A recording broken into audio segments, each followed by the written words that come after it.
where we will be talking about the pandemic's impact on teachers.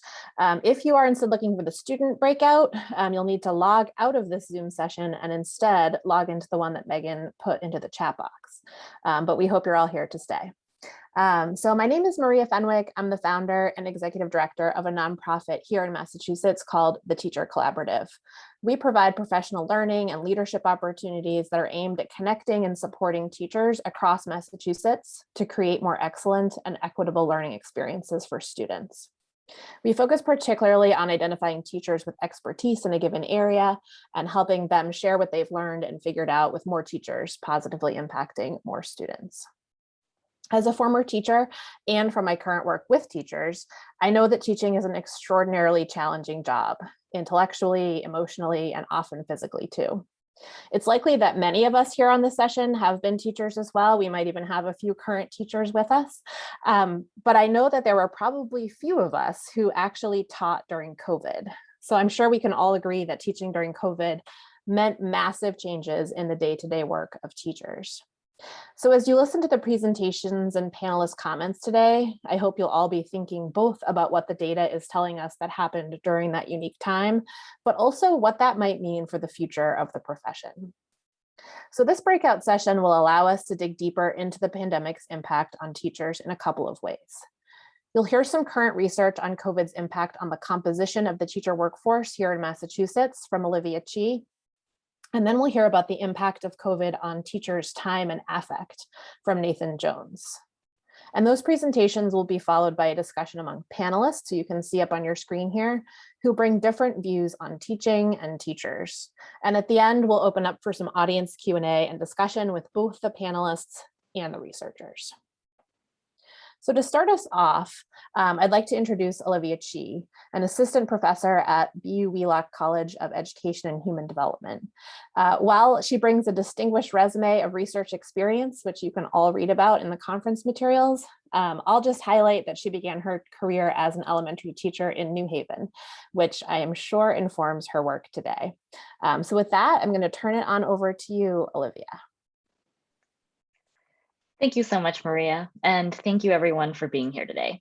So I'll be presenting work that's joint with Andrew Bacher-Hicks, who's also an assistant professor here at BU Wheelock, and Alexis Orellana, who is a postdoc here, who's affiliated with WebEx. With that introduction, I'll just dive into our work for today. We'll be talking about COVID-19 and the composition of the Massachusetts teacher workforce. So first, our main finding is that overall teacher turnover in Massachusetts, it's remained very stable over the last 5 years, including from spring 2020 into fall 2020, which marks the first school year transition during the pandemic. So very early on in the pandemic, there were a lot of fears. You may have seen some of this coverage in the media that there would be this mass exodus of teachers due to the difficulty of teaching during COVID. And we find that so far, these fears, they weren't realized by the fall of 2020. So here we see that in the figure, roughly 8 to 9% of the state's teaching workforce leaves teaching in Massachusetts each year. And so that's shown in the navy bars. About 3% transfer to another district within Massachusetts, that's shown in the gray bars. And then roughly 4%, they move to a new school within the same district, that's shown in these red bars here. And so you can see across time in the past 5 years, that's been pretty stable. Next slide, please.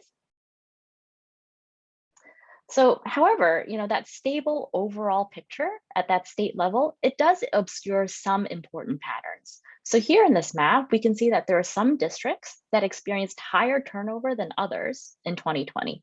Particularly in that western part of the state.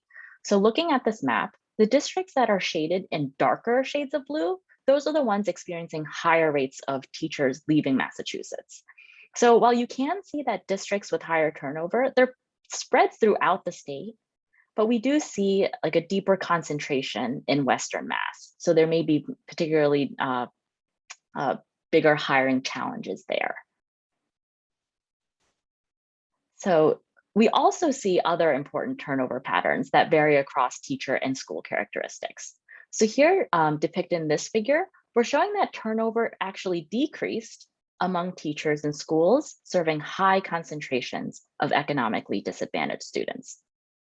So first, just to focus in on schools where at least half of the students who are served are economically disadvantaged, shown in those three most right bars, you can see that turnover decreased in 2020.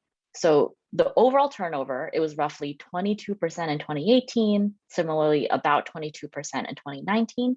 Then we see that drop off to 17% in 2020. In contrast, if you look at other schools where the concentration of economically disadvantaged students is less than 50%, so in all the bars, the three bars on the leftmost set of this figure and the middle three bars, we actually see that turnover increase just slightly compared to those prior years. So along with this noteworthy pattern where we're seeing these decreases in turnover among in schools where there's a high concentration of economically disadvantaged students, we also found that turnover decreased among early career teachers, and turnover also decreased among Black and Hispanic Latinx teachers. So generally, these are groups that have historically had the highest rates of turnover. So with these drops, some of these existing gaps in teacher turnover have actually narrowed a little bit in the first year of the pandemic. Next slide, please. So now we'll turn our attention to briefly think about the newly hired teachers in Massachusetts. So we actually found that racial and ethnic diversity among new hires, it continued to increase during the pandemic. And here in this figure, you can see that the trend is most prominent in the schools that are serving many Black and Latinx students. So first, focusing on the middle three bars, in schools with 50 to 74% Black and Latinx students, we see that the percent of new hires who are teachers of color, it increased from about 16% in the 2018-19 school year to 24% in the 2020-21 school year.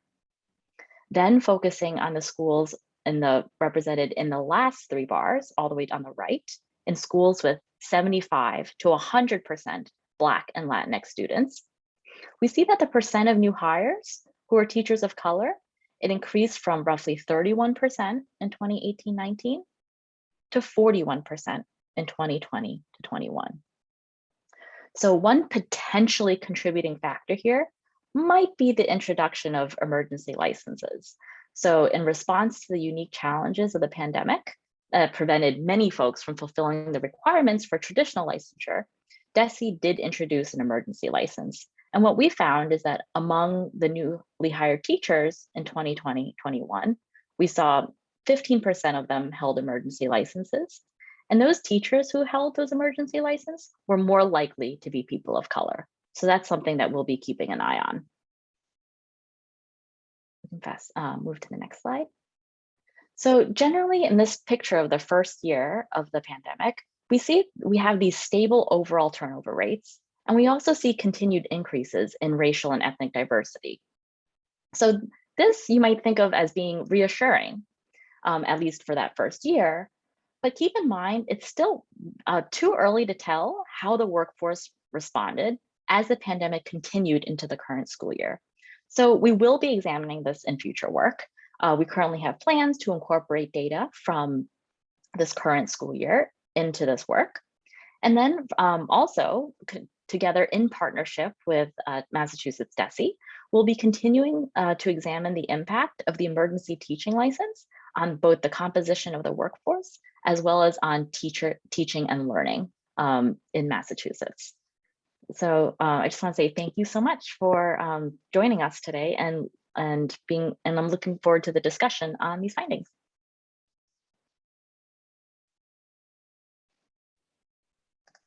Thanks so much, Olivia. I know that your research, opens up a lot of questions, and as someone who works with teachers and honestly for teachers, I'm really excited that you guys are going to continue to do more research. I think certainly seeing what happened when this school year kicked off is of high interest for a number of people. So now I'd like to welcome Nathan Jones, who is an associate professor of special education and also a founding member of the BU Faculty of Computing and Data Sciences. So like Olivia, Nate has a lengthy and distinguished bio that you can find in your materials or in the link that Megan put in the chat earlier. And similar to Olivia, I will start off by giving Nate a quick shout out for beginning his career as a special education teacher in the Mississippi Delta. So Nate is going to come on now and talk to us about teacher time use and affect during COVID-19. All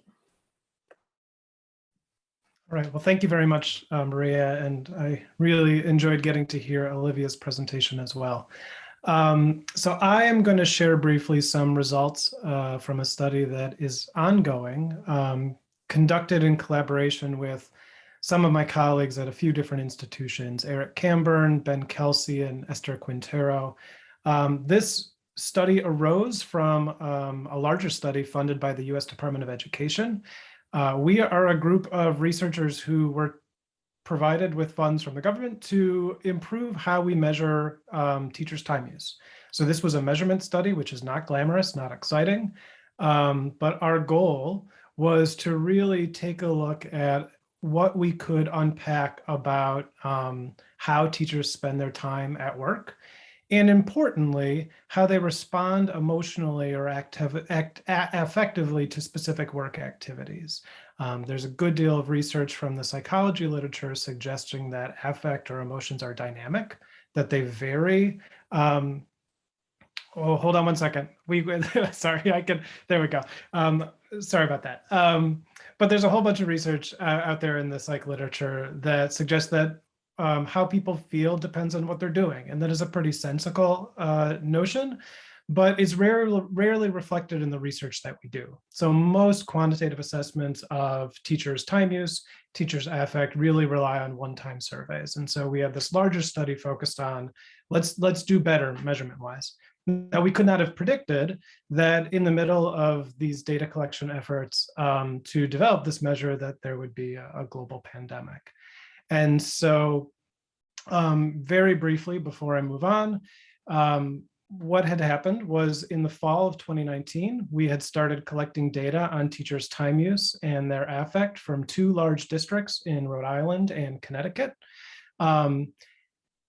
Schools closed on a Monday. We were in those same schools the Friday before collecting data and observing what was going on in classrooms.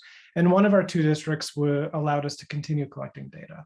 And so for us, this was an opportunity to understand how teachers experienced their work during, before, and then after such a large exogenous shock. Okay, now you can go on to the next slide. Sorry about that. So first, this question, I mean, our underlying question that we're trying to unpack here is how can we leverage this tool that we've developed that gives deep, rich information about teachers' time and teachers' affect to understand how teachers experience those first initial months of the transition to remote teaching.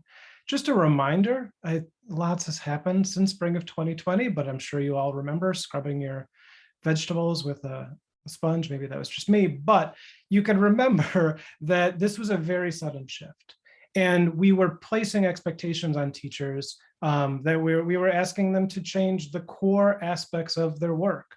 They were suddenly tasked with developing new curriculum, new instructional methods, leveraging and understanding new technologies. When we speak with teachers, much of their time was spent trying to actually just track down their students. And so it's understandable that during this time, we would expect to see large changes in their work.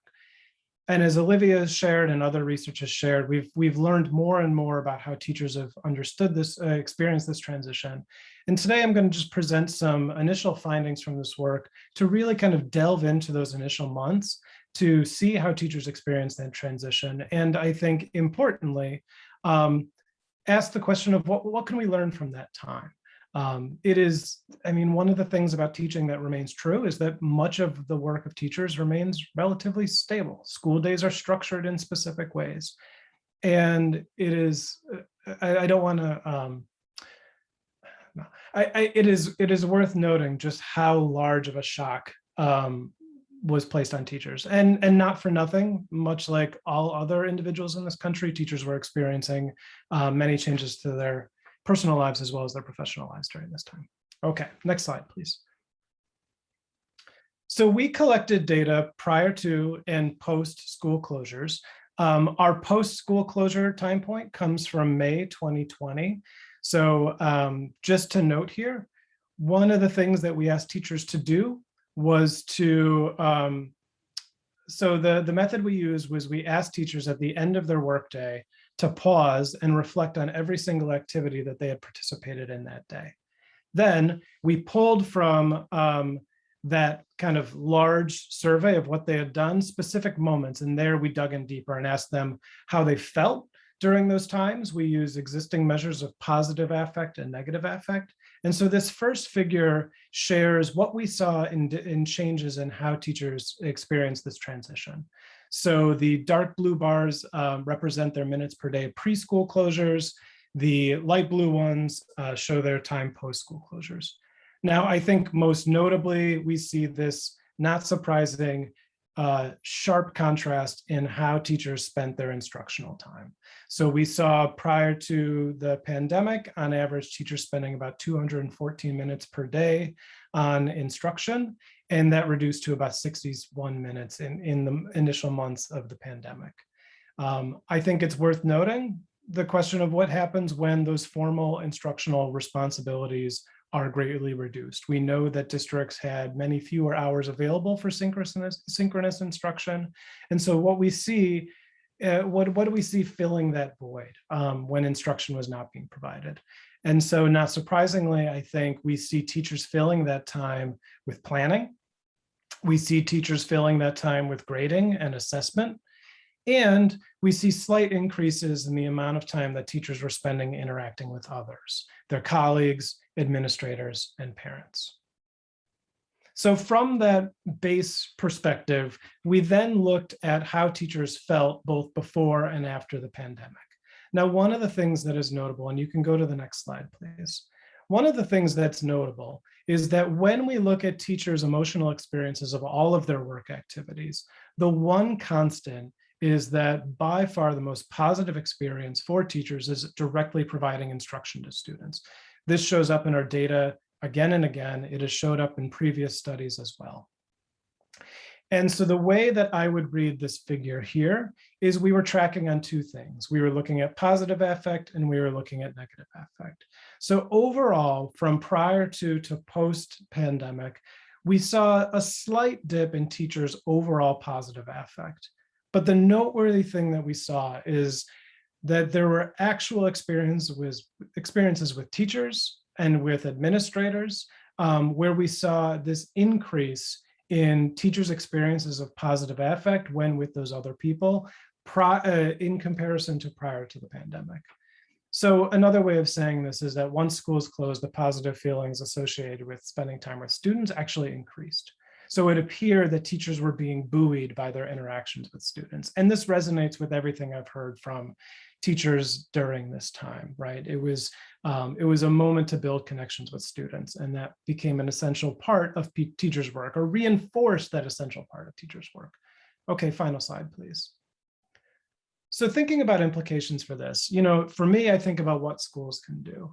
And as we are entering and midway through the third year of pandemic schooling, I think one thing for us to really focus on is centering and putting in place measures to support teachers' efforts to build relationships with their students.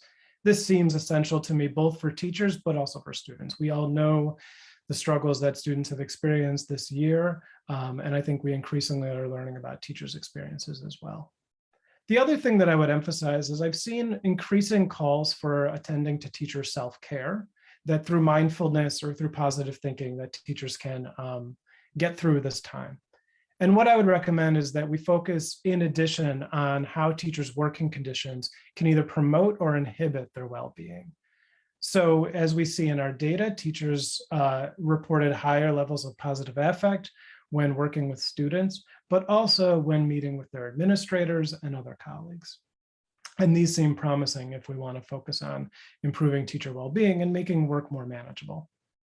Now then the question of what schools might consider in the future, I mean, this one might feel more ambitious. But I would say that if we think about this being a very particular point in time where we saw a radical shakeup of how teachers' time was devoted, I think there are questions that are worth asking about how we structure teachers' time. Is it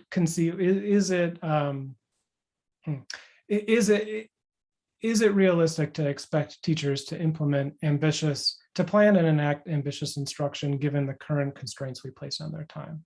I would recommend that we prioritize systems that support teachers' ability to plan their instruction in ways that we know that are most beneficial for students. So I'll pause there. I look forward to the conversation. I thank you very much. Thanks so much, Nate. I think, anyone who's been a teacher or who's ever talked to a teacher knows what a big deal time is. I think it's the type of thing I would challenge anyone to find any teacher out there who says they have enough time.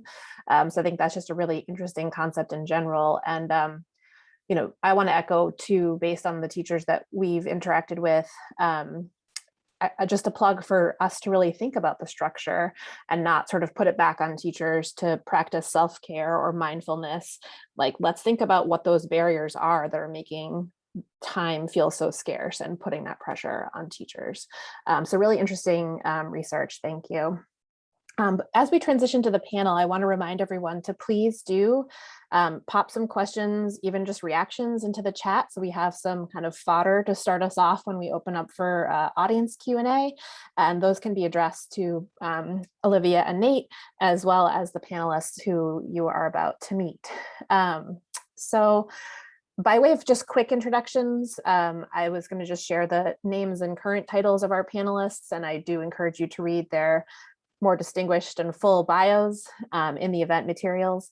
But as you can see up here, today we are joined by Katy Anthes, the Colorado Commissioner of Education, Steve Zrike, the Superintendent of the Salem, Massachusetts Public Schools, and Susan Moore Johnson, the Jerome T. Murphy Research Professor in Education at the Harvard Graduate School of Education. So as we start off today, I've already prepared a few questions to ask, and the panelists also know that some questions are directed to some folks, but you guys are all welcome to try to flag me down if you would like to weigh in on anything. So I'm going to start off with a question for Steve, and then I'd love to hear from Susan on this as well.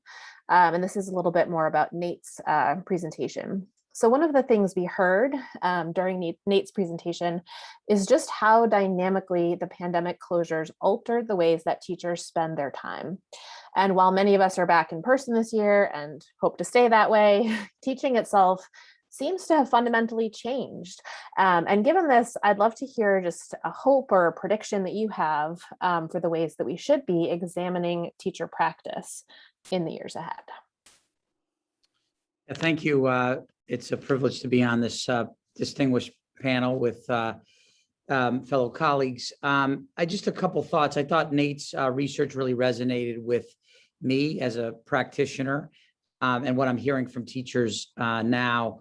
The first thing, just 3 quick points I'll make is the relationship piece with students is essential. And there's a big rush to cover as much learning loss and fill as many gaps as possible. And that's creating enormous stress on teachers, but also students and families, right? And I think we've heard loud and clear that we have to make sure we honor the systems and structures that we have that foster the relationships that our young people lost, and the connection between teachers and young people and build more time, extend the morning meeting, extend the opportunities for social emotional learning and connection that our students lost. So that'd be the first thing I'd say. The second, as my hope is, we really do need to look at time. And I know we've been saying that forever, but teachers spent so much time last year planning, and they adjusted to remote, hybrid, and then an in-person that wasn't the same in-person that they knew before. And each one of those shifts required a whole different amount of energy and exhaustion and for planning that was new for schools. And now they're back in, and I think the way the year last year actually had more time built in for teachers to plan. They were at home in a lot of cases. The day wasn't quite as long. I know we abbreviated our day, But now we're back to what we were doing before. And it is still this is yet another 3.0, 4.0 mode of teaching, whatever you want to call it. And we haven't quite, and teachers don't have the time. They have the same amount of time they had pre-pandemic, and they're feeling stressed about that. And coming off a year where they did have the time and space to do that. So I think we have to think long and hard about giving them the space, more space to do that. And finally, at least for the experience I've had here in Salem, is the connections with families were really powerful during the pandemic.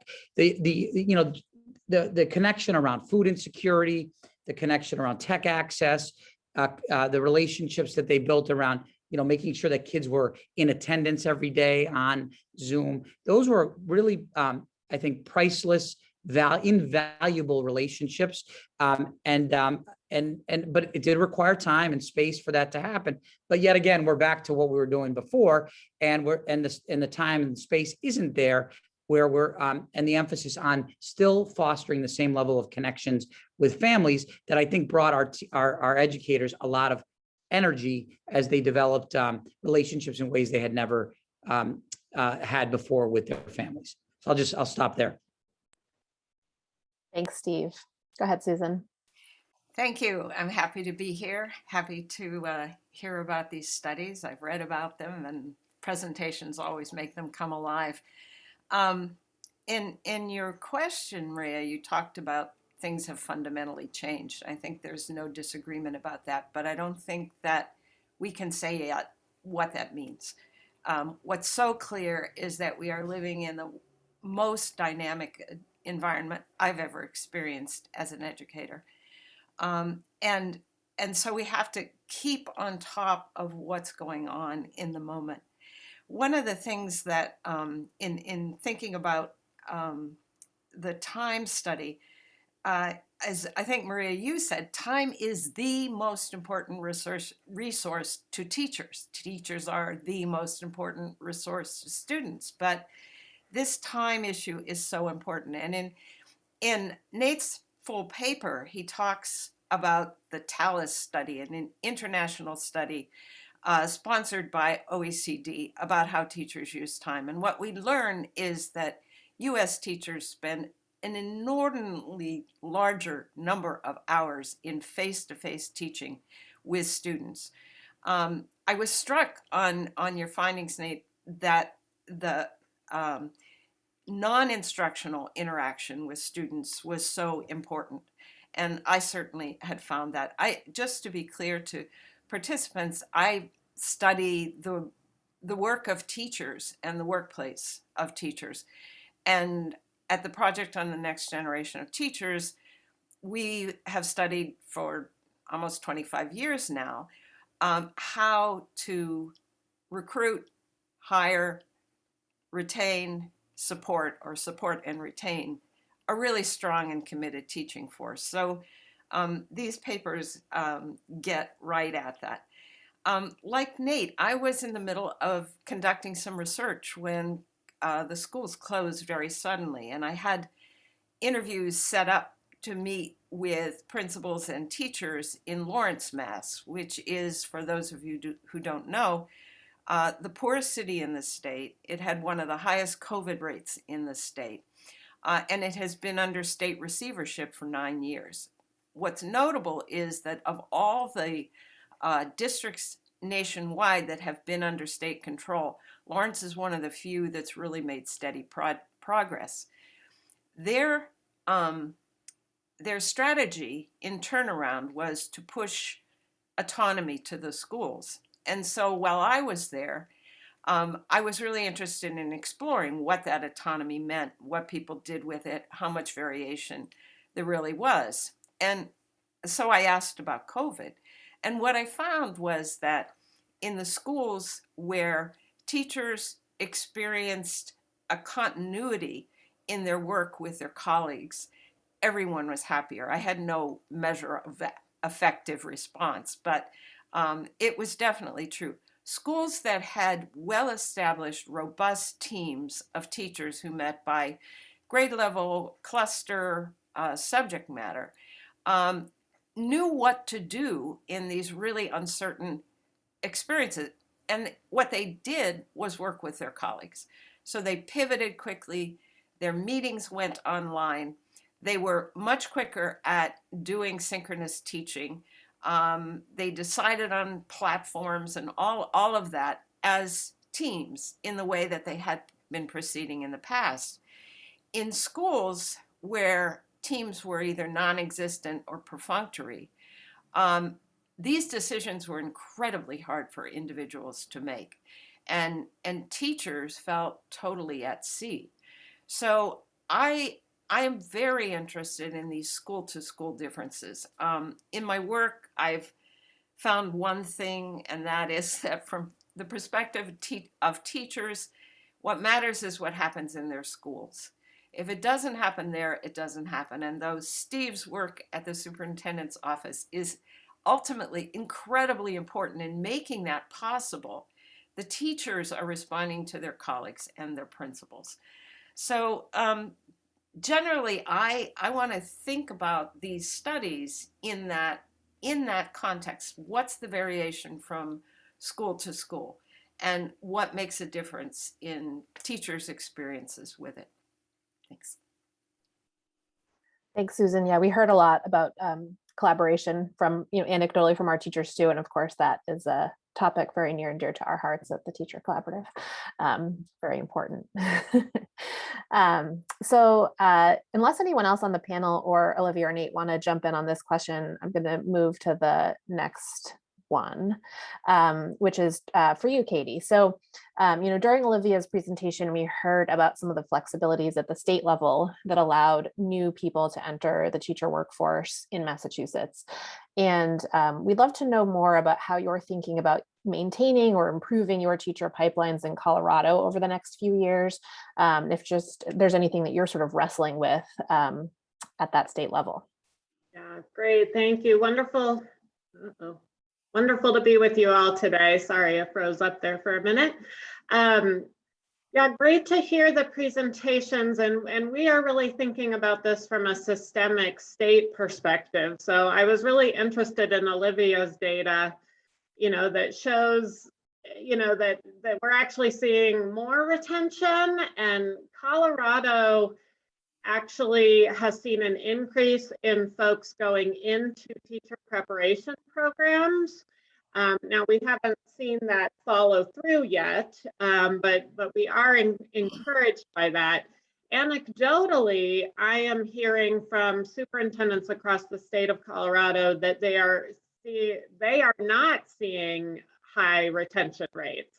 They are seeing a lot of people and teachers leave, even some mid-year. And in some ways, it connects with what Kelly put in the chat, which is that teachers, again, I only have anecdotal data on this, but that teachers are finding this year harder than last year.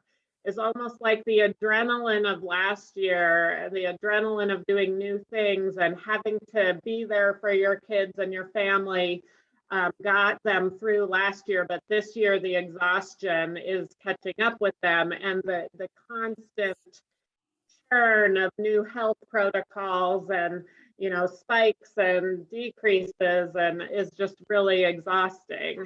So we have quite a bit of a workforce issue in Colorado. Our superintendents are saying they don't have all their positions filled. We're issuing more emergency licenses this year. I put in the chat a link to our website. We do have quite a few, probably one of the most robust alternative pathways to teaching. We have 47 preparation programs in Colorado. We have a robust alternative teaching pathway. And then we have 17 different ways to get into licensing. So 17 different ways. That's great in terms of when we have workforce challenges so that we can get people in no matter which way they want to come in. But we also want to make sure we're maintaining a quality there. So that's the challenge. But our legislators are very interested in this. They passed Senate Bill 185 last year, which gives a $10,000 bonus to teachers, to help pay for whatever preparation program they choose. The federal government sunsetted the Troops to Teachers program, so our state government stepped in because that was a great way for Colorado to get more teachers into the workforce. So our Colorado legislators stepped in and funded our local Troops to Teachers program, so we continue to do that. And then we're investing more in Teach Colorado, which is really advertising a one-stop shop. So it can be confusing when you have 47 prep programs and 17 ways to get in. So we're trying to provide counseling, one-on-one human counseling to people to say, tell us about yourself, tell us what skills you have, tell us, what credentials you already have, and then we're going to try to navigate you to the quickest way into our workforce. Because I just want to connect it back to the time piece that Nathan was talking about. I totally agree, and that is what I'm hearing. And Kelly put it in there. I have a teacher's cabinet. This is what I hear from my teacher's cabinet. Time is the thing. Time is the thing that is exhausting them. But we can't help them with time unless we have a workforce to help them, right? Right now, they're covering for teachers that are out on quarantine or that are out sick. And we need more teachers in there to be able to cover for them so that they can have their planning period and they don't get it taken away from them. But we are struggling with subs, we're struggling with getting teachers, so we can't solve the time issue until we solve the workforce issue, which is why all of these multiple pathways that we're doing in Colorado, we're doing substitute boot camps. And then once we get folks into sub-teaching, we're encouraging them to go into to get a teacher licenses and go in. So we're trying to go at it from multiple perspectives. We've invested 15 million of our relief funds into workforce development and workforce support because I believe we can't solve the time issue unless we have enough educators in the buildings to give them the time. Thanks, Katie. I'm so glad to hear that you have a teacher advisory board or cabinet that's talking with you. That's great. So the next question is for all of our panelists, and we'll just go right in the order we went in before. So Steve, and then Susan, and then Katie. So having heard, Nate and Olivia share some of their research findings, I'm assuming that there are some unanswered questions for you all about their presentations. And so I'd love to know, what is the next set of questions you would encourage them to look into moving forward? I know some of this has started to come up, but if you could just sort of synthesize for us. So that's me first, I guess, right? I just quick plug, I have a teacher cabinet as well, and we read Dr. Johnson's book, Where Teachers Thrive. That was our text last year, and I put a quick plug in for her book. It's a great text with research to look at. I'm curious. I think the point that Susan made before about the culture in the school and the connection between the conditions that existed in the school. I'm curious if there's any way to look at pre-pandemic, kind of what the conditions were in a school. And then what, the correlate, I'm not a researcher, but the correlation between sort of how teachers are experiencing this toughest year of all. And I think, we all hear that this is the hardest year for teachers. I obviously, you're not, if you didn't have the culture right before this, it's not going to magically get right before, but I'm really curious about this where the systems were in place, the culture was strong, relationship with the school leaders, teachers had a voice, kind of what that looks like comparatively post-pandemic. I think that's something I'm really curious about. I do also think that we're going to see, to the point that the commissioner made, I think we're seeing the retention. I think the retention rates were masked by the pandemic because people weren't changing their jobs. You weren't out looking for jobs in the middle of a pandemic. People stayed put. In fact, it doesn't surprise me that it improved. And I was in Western Mass prior to being in Salem, and we had we had real issues with teacher retention, and the year of the pandemic was the best for Holyoke, where I was before, year. I'm very concerned about what the numbers are going to look like for this year, and then in subsequent years. I do think that I would expect to see a decline in those graphs that were shared, and so I am encouraged around the in Massachusetts. All this work around emergency licensure is newer and exciting for us because it does open up avenues that we didn't have before. But I'm curious. I really am interested in learning more about this school year because, again, I in many ways this is incredibly more challenging. We still have COVID. We have dysregulated students coming back from a pandemic. We have teachers who are rightfully stressed out. They're teaching in masks. We're still quarantining kids. There's still a lot of disruption in school. There's a lot to be learned about the school year we're in right now. That was Yeah. great. Great list there. I have several things. One is I can see how easily people would take Olivia's conclusions and say things are good. And so I loved hearing Steve's list of why the world is really different. And so I think we have to say that we will need a number of years actually to understand the effects of all this. And I'm really glad that Katy has so much focus on the teachers entering and preparing teachers, because I do think we're going to have a lot of turnover. As Steve suggested, you don't change jobs quickly when you're a teacher. You feel a commitment to the students and your colleagues, obviously. And so I'm very concerned about the next couple of years, what people are experiencing. And I'm also hearing anecdotally what Katy mentioned about places, schools, primarily, I think, where they can't find enough teachers, where they can't find enough subs. And other specialists, I know at one high school that was experiencing a lot of fights among students, they realized that they needed more social workers and support for the students if the teachers were going to be able to teach in their classrooms, and they really couldn't find the people. So I think it's important not to allow any state official to take much solace in the stability of the turnover right now. It's good to know it could be a whole lot worse, but I think if Olivia, in your data, you talk about what most of us who study this call the stayers, the leavers, and the movers. So teachers who remain in their school, teachers who transfer, and teachers who leave teaching entirely. Now, counting those can be very, very difficult because watching teachers move from district to district, you may not be able to find that out.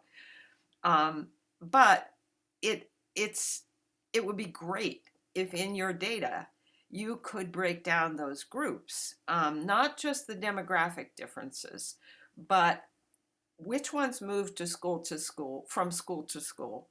And this is a big ask, but it's really meant for other researchers as well. What are the differences in those schools? What are the schools that teachers leave? What's it like to be there? My conclusion is primarily about the principal. It's secondarily about the colleagues.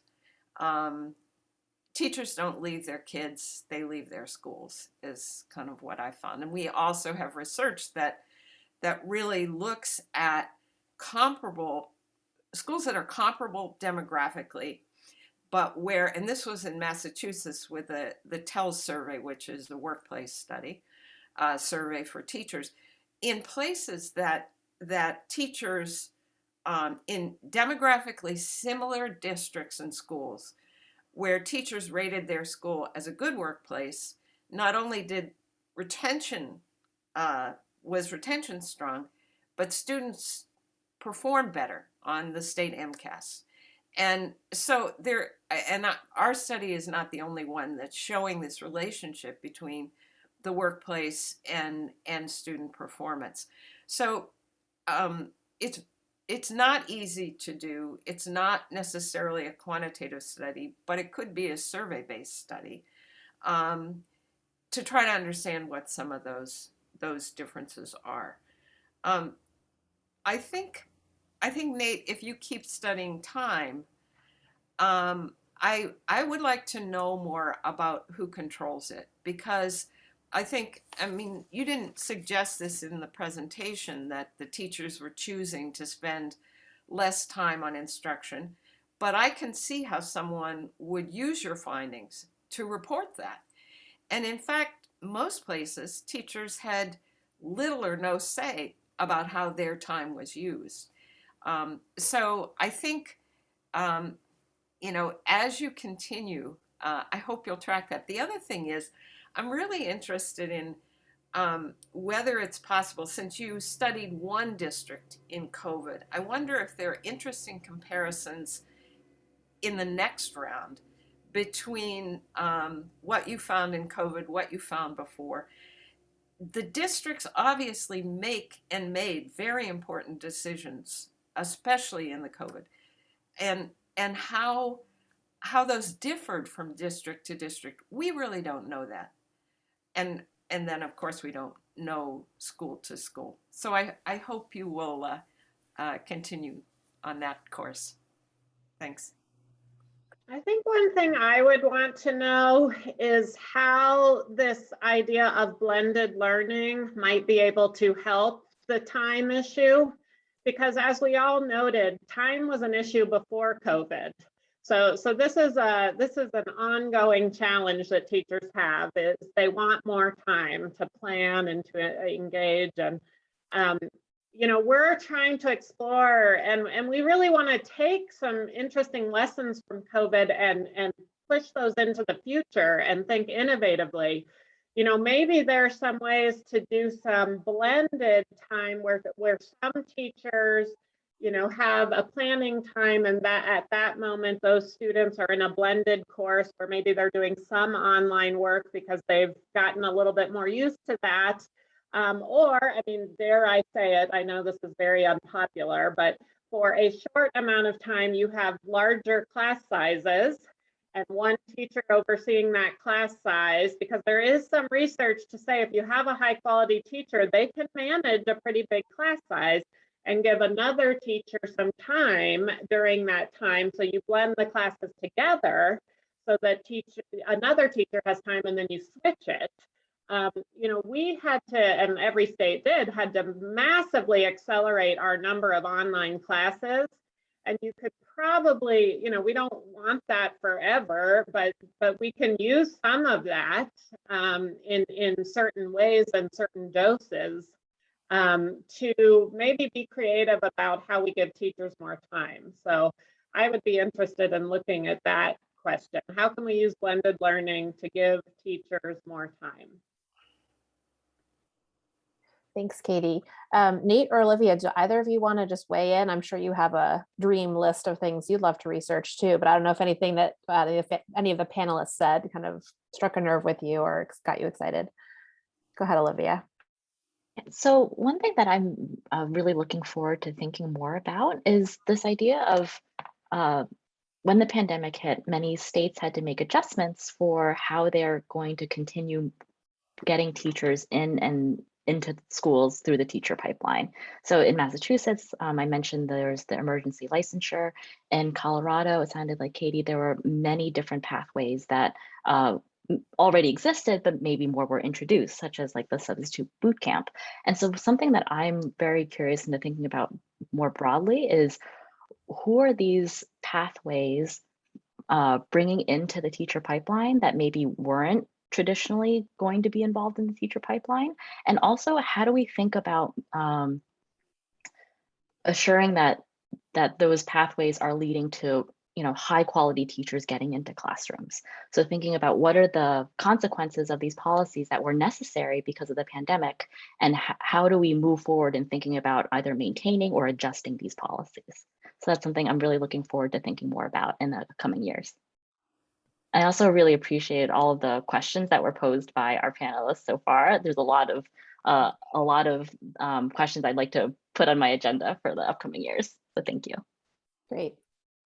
Nate, do you want to jump in? Yeah, I mean, and I guess my first thought has more to do with Olivia's paper than mine, but I think it's really important to marry some of the things that Susan was saying about these school level dynamics and some of the larger patterns we see in attrition and shortage issues. I think we are very quick to try to tell a national story of what's going on with our teaching workforce.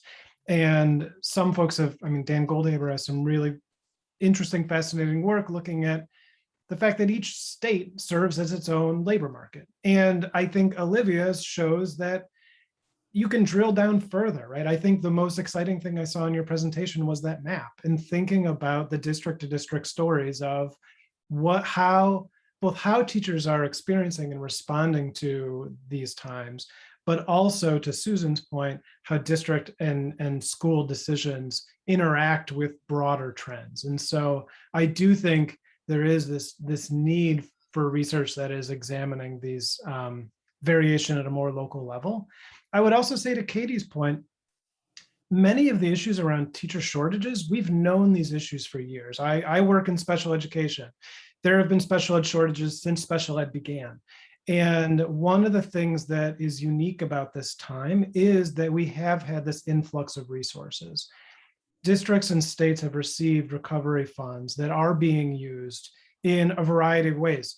In the city of Detroit, they are giving bonuses to special educators to encourage them to stay in the classroom. And those kinds of practices provide opportunities for us to understand and study what is working in specific settings and to try to learn from those things. Now, for my own work, I mean, I will say, Susan, to your point, I think there is a lot to learn continuing to move forward. We were fortunate to continue collecting data in both of our districts last year. Our districts were in states where many districts moved to full schooling right away in fall 2020, but teachers varied in how they were providing instruction. Some were providing instruction in person, some were providing instruction remotely, and we have data on teachers' experiences in both those conditions. So I think this issue of time is, we all know it's an issue, but it's one of those things that's just taken as a given.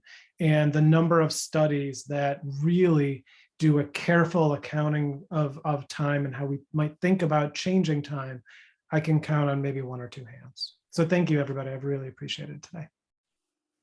Nate, while I have you, a question came up I was just curious about. Are you continuing to collect your time data this year? No, not yet. And it's truly for the district wanted us to, and we just lacked resources to continue doing it, which is totally unfortunate. But there was also the point I just wanted to raise quickly around paraprofessionals. And I think that came up in Ruth's comment. Mm-hmm.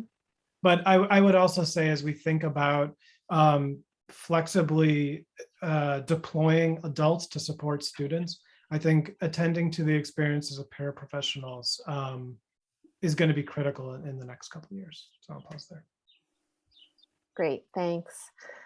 So Steve and Katy, as two folks on our panel who are going to, hang up from the Zoom call and go off to make real decisions, I'm curious to know a little bit more about what is keeping you up at night that we haven't already talked about, and or if you want to reflect, thinking back, a decision that you had to make that you felt gee, I really wish I had more information as I was making this decision.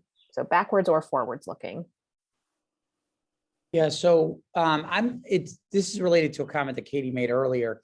I'm curious, we made a decision around when we still have students that are out of school. Students have been out of school for quarantining, and we're continuing to have remote instruction. They're remoting into the classroom. We've had options where they could remote in or have a check-in with a teacher. We made that decision at the beginning of the school year. I am curious, though, what the impact is on teachers, their own stress level, and then more importantly, the outcome for kids when the teacher is has kids zooming in and students in the room. And we made the decision to incentivize. We're paying teachers extra for their time. But I'm not sure if it's worth it, given the stress that teachers tell me that having Zoomers and roomers at the same time poses for them. And that's something we're wrestling with right now. Is that the right way? We still have kids while we're implementing a test to stay program where students can stay in school. There's still going to be the kids who test positive and students who are opted out of participating in test to stay. And so I'm reflecting a lot on whether that was the right decision to offer that range of options, and what the impact is on the students who are present in school each day. Yeah, that's a great one, Steve.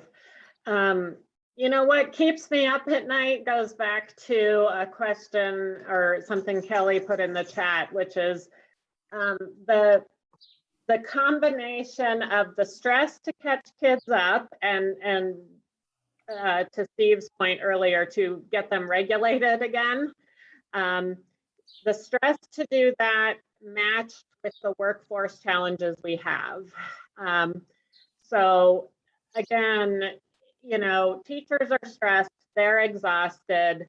There's this huge national and state, and I hear it from my legislators all the time around catch up, high dosage tutoring, get them in, we got to catch up, all of that, and one-time funds from the federal government to do it, and a limited time to spend those one-time funds.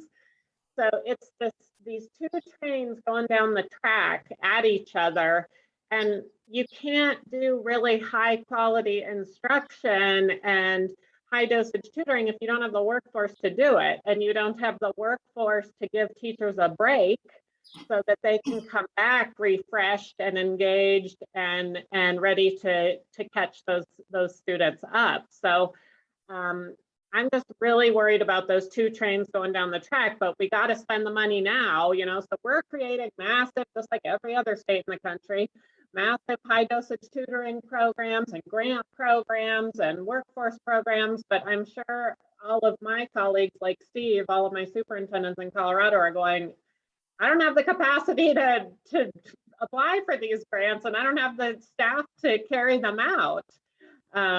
So I am truly worried about that, because I also know that if we don't spend this money well, and if we don't get some outcomes for it, then we're going to hear about it for the next 10 to 20 years. We gave you all this money and you didn't have any outcomes for it. So I'm very worried about that. Thanks, Katie. Yeah, I think that's a very real stress, and honestly one that teachers feel too. I hear that a lot from teachers who have even less control, over how that money is spent and how it looks. So I have one more question for Susan prepared, and then we'd love to, invite audience questions or even reactions. So as Susan is kind of wrapping up our pre-prepared questions, I'd love to just give you one more push, folks who are on, to give us some questions in that Q&A box. So Susan, from your perspective, what do you think isn't getting enough attention right now when it comes to thinking about the future of our workforce? So what should we be talking about and aren't? And why do you think that is? Well, I think we're responding to the immediate situation as best we can. And people who are in different roles have a different perspective on it. And we are, as Katie's comments illustrate, we don't always have a kind of merging understanding of what's going on. So I think it's extremely challenging for practitioners, policymakers, researchers. Everyone's trying to understand things. I think, excuse me, one of the things for researchers, I would say, we need to integrate but the qualitative and the quantitative methods, that we need to get different kinds of data. And as researchers, the incentive is for us to push our own line. There's not really a lot of incentive for taking other people's research seriously and incorporating findings and building on it. So I think from the academic side, we could do a lot more to use both methods to iteratively really to inform one another. I mean, this is just a repeat of several things people have said, but one is we really have to be careful about the pressure to provide simple answers, national answers, statewide answers. As the recent elections show, there are going to be odd things that get attention in education, and they may not be the things that really will help the schools get back from COVID. So we have to not have quick responses that are too simple. As I've said before, I think we can learn so much from the variation that we see. The story I told you about Lawrence, reminder came to me when someone was speaking, is that there was one school where when I interviewed the principal, she had been newly appointed, and it was a pretty dysfunctional school before she was appointed in September 2019. So by the spring, she was reflecting on the effects of COVID. And she said that there was a silver lining for her, because before the teachers weren't working together at all. There was no rhyme or reason to who was teaching what, when, where, and how. And because of the pressures of COVID, the teachers started to work together. And I interviewed many of these same people again last spring, and she said, we're all about teams now. We're full-time teams. And so what she did as a school leader was take this challenge, help people see why they needed to work together, and then continue to build on it. And I guess that comes to the last point I want to make. I've been studying teachers since I left being a teacher. I'm fascinated by teachers and their work. But ultimately, I come down at the end of virtually every study I have and say, we really need to understand the principal better. And so I think we will be less inclined to pay attention to principals in the next couple of years than to teachers. And yet, if all those pipelines work for Katy, we are going to have a lot of new people in, and they are going to need a lot of attention. And if the principal imagines either that he or she can give all that attention as an individual, or that those teachers just need one mentor who has lunch with them a few times, then those people will leave quickly. We know that. And it's great that teachers didn't leave, new teachers didn't leave suddenly, as Olivia found. But new teachers are demonstrably weaker across the board. Again, it's an average, and need to come to an understanding of how to do well in their schools with their colleagues. And if principals don't understand that, give that a priority, see teachers as their partners in decision making, it's not going to get better for kids. So I think we need to, keep going on all fronts. Thanks so much, Susan. Sure. So I'm not seeing a lot of additional questions coming in that we haven't already touched upon. So I'd love to just invite, Nathan, Olivia, any of the panelists, if you have a final thought that you didn't get in, or just something else you'd like to say or put out there, I invite you to do that. Go ahead, Steve. I do just want to echo Susan's comment about principals. Many moons ago, that was what my dissertation was on, and there's a principal role in teacher retention, and nothing has changed for me in my, my conclusions then and now about how important it is. And principals are drowning as much as teachers and not getting the support that they need. And their retention is of grave concern as well. And then the second thing I just want to say is, I think one of the things that I think we can't ignore is parents need to understand families, what teachers are going through right now as well, because I'm in the middle right now of trying to schedule a wellness day for our staff and families, and the parents are dysregulated themselves. And so the responses that I'm getting are highly charged, but there's a disconnect. They're feeling like they had a tough year, but I'm trying to message, and that's something I need to do better. And we all need to do, is explaining why is this so hard? Why this is so much harder for teachers, and understanding the role and the need for teachers to have the space for planning and for, and the things that we've discussed here. And I don't want to underestimate or underscore how important it is to our communities to explain, we're going to lose teachers, we're going to lose educators unless we create schedules and structures that are, explicitly designed to keep people in the profession. I think a lot of parents see teachers as interchangeable themselves and don't really understand how critical the workforce, needs we have right now. Thanks, Steve. Sounds like we need a follow-up session on principals, Megan. Anyone else? Any final comments? I just wanted to ask Sure. Steve to reflect on the role of the district administrators, superintendent primarily, but how best do you think, what can you do, say in that principal piece, since you've studied it, I'll ask, what can you do from your role to support that focus?